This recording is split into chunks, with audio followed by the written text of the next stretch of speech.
राजकारण, समाजकारण, मनोरंजन, क्रीडा, संस्कृती, गुन्हेगारी, कोकणातील प्रत्येक घटनेवर असणार आहे आमची नजर।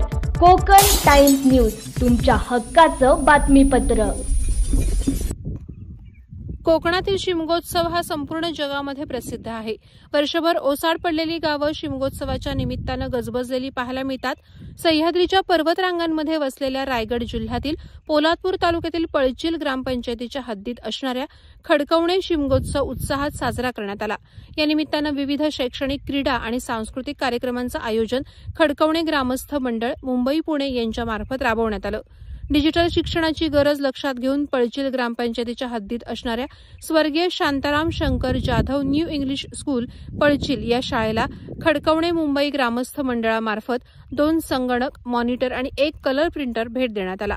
यावेळी महादेव निविलकर, माजी सभापती आनंद निविलकर, पोलीस पाटील नारायण साळवी, ग्रामपंचायत सदस्य खडकवणे मुंबई ग्रामस्थ मंडळाचे अध्यक्ष दत्ताराम वरवाटकर, अरुण वरवाटकर, गोविंद वरवाटकर, नरेश वरवाटकर, बाळकृष्ण देवळकर, विठ्ठल टेरवकर, निलेश अजगणकर, दीपक कलमकर, दिगंबर निविलकर, शाळा समिती अध्यक्ष उमेश मोरे, उपाध्यक्ष निवृत्ती जाधव, केंद्रप्रमुख सुदाम राणे, मुख्याध्यापक संजय जैतपाळ आदी असे मान्यवर उपस्थित होते।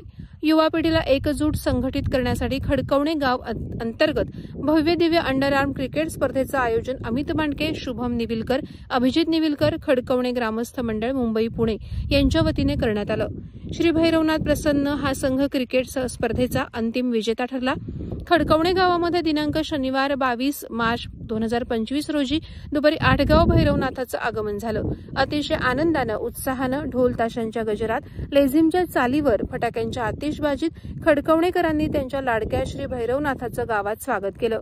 श्री भैरवनाथाच्या आगमनाप्रित्यर्थ वरवाटकर भावकीनं सानेवर सत्यनारायणाची महापूजा आणि महाप्रसाद या कार्यक्रमाचं आयोजन केलं होतं। महिला सशक्तीकरणासाठी आणि त्यांच्या मनोरंजनासाठी खडकवणे मुंबई पुणे मंडळामार्फत खेळ पैठणीचा हा कार्यक्रम महिलांसाठी राबवण्यात आला।